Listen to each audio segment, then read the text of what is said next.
Welcome here, Lise Gottlieb here, and welcome to Website Security 101 for small business owners. So I know this is a topic that nobody likes to talk about because it's so boring and so uninteresting and so on, especially for us entrepreneurs, because we like to create business and get ideas and develop and stuff like that and talk with people.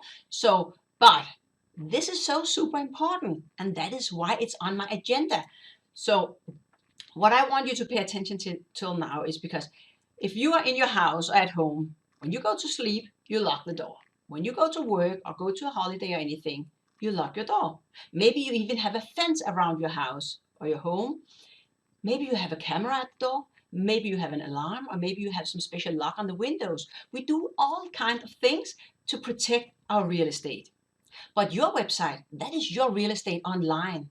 And that is why I want you to pay attention about how you secure that asset. You spend an enormously amount of energy in that business, and your website is a very important part of your business. So you need to pay attention to that. You need to secure it, and you need to treat it like this is your assets, it's your future. It's this where you build the value that you maybe one day will sell. So don't let anybody steal that from you, take it away or destroy it. So that's why we need to pay attention to this here today. So talking about security, we need to make sure that people are not accessing our website who is not invited to. And there are many ways to do that. We can do a securing around our website. We have something called an SSL. And maybe you have asked your webmaster if you have an SSL, but it's not enough just to have the SSL. You also need to have a certificate that it actually is working and doing the job. And what it does, it's doing some kind of a cryptographic around the communication to your website. So I know that most of us, we have outsourced that to, maybe we have an in-house team who take care of website, maybe we have outsourced it to somebody, but we have given the responsibility to somebody who will take care of it. And we are so sure that they will do well, and hopefully they will. But how can we know if they will? It's our job. As a business owner, it's our job to make sure that these assets are secured. So that's why you need to know how to ask your webmaster what he did, and the one who's taking care of your servers, how they have secured them. So you need to make sure that you don't get viruses in. You need to make sure that you have a firewall, that you have an SSL certificate, that you are communicating in a secure way with the outer world.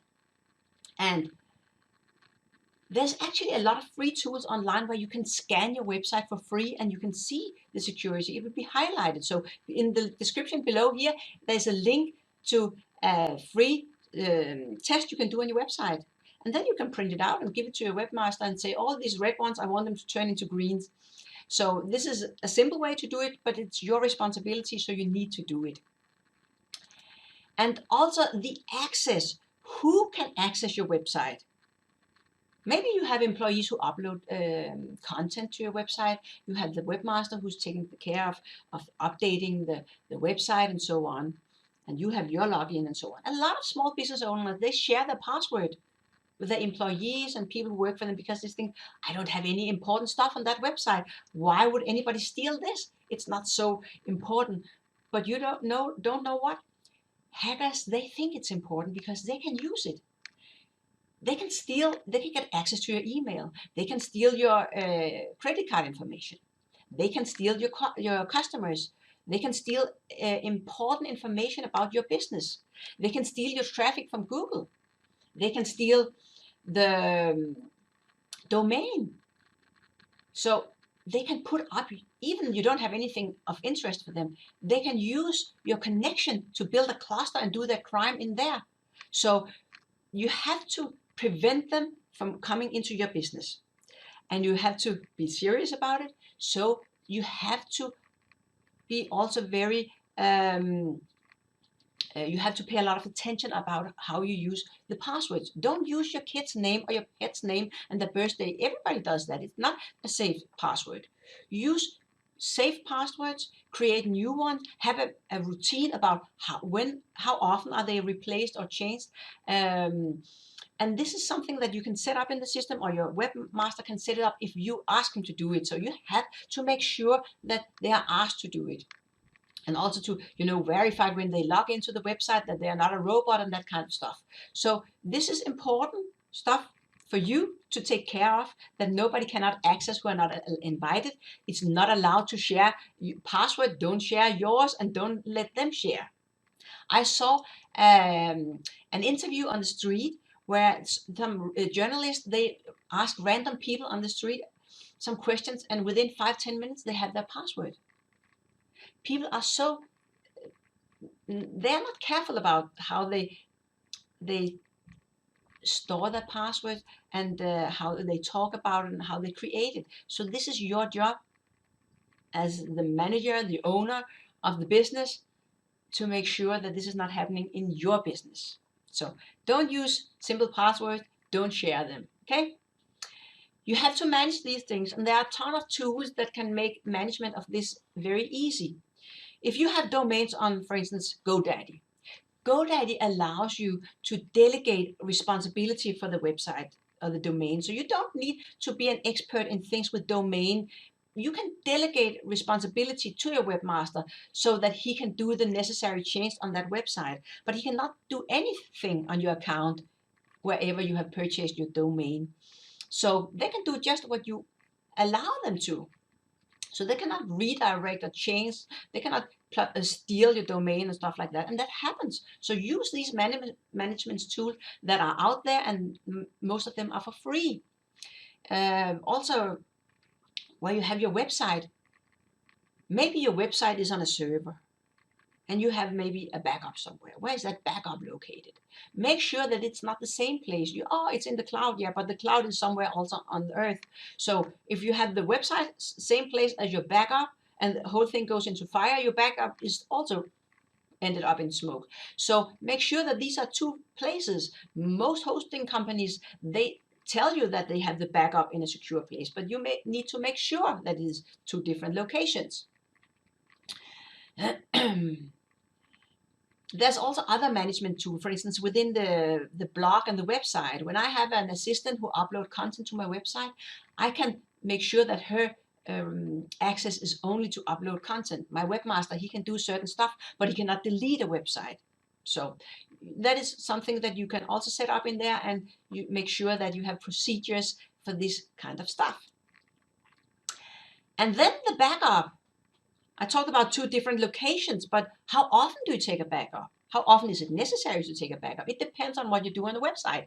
If you upload a new blog post every month, I think it would be fine with a backup every month. If you do it every week, then every week. If you have customers who actually access and put in data and put in stuff, orders and other things, make sure that you do it on a daily basis so you have all this data in your backup. Make sure that you know how to access that backup. If you get maybe you have troubles with the webmaster, maybe he disappear, or he don't want to speak with you, or he steal your stuff. Make sure you know where is the backup. Can you access that backup? What is in the backup? Is it just the data? Is it all the data, or is it just the application and the systems and so on? So you need to know that kind of stuff. And if you know, every month I take a backup of everything, and every week I do take a smaller amount, and I have the data stored here where I can access it, then you always will be able to recreate the thing again. Maybe you will miss some days, but you will be able to do that, and it's your responsibility as the owner of the business. So make sure nobody is screwing around with you, and take your data and don't keep them in a safe way. So ask them these questions and find out how the security is and how you can access them. I don't say that you have to choose the best solution. But the more enlightened you are, the more knowledge you have around how things are done and what risks are here, the better you will be able to view the risk and know what risks you are taking. So maybe you cannot afford the best way, because the best way is, of course, the most expensive one. So maybe you just choose the good way. It's okay. Just you know what risks there are with the good way compared to the better and the best way. So. And also, these risks can actually be covered with an insurance. So if somebody will hack your bank account and steal all the money in the bank account, so you cannot pay the payroll and then you're out of business, this is something that you can take care of with an insurance. So you do this risk assessment and then have the insurance in mind and find out what's needed for you. So all in all, I think these are just 5 very important things that you must be aware of with your website. So the security, the access, the management, the backup, and then cover the risk with insurance. These are 5 very simple things that any business owner must be aware of. So that's my advice to you. So below this video, you can find the checklist, and you can also find a link to a free tool where you can do an assessment of your website security. So that's all for now. Thank you for being with me. I hope you will give me a thumbs up if you like this video, and watch out for new videos coming up. Subscribe if you can. Join the group. See you out there. Love and peace. Lise Gottlieb signing out.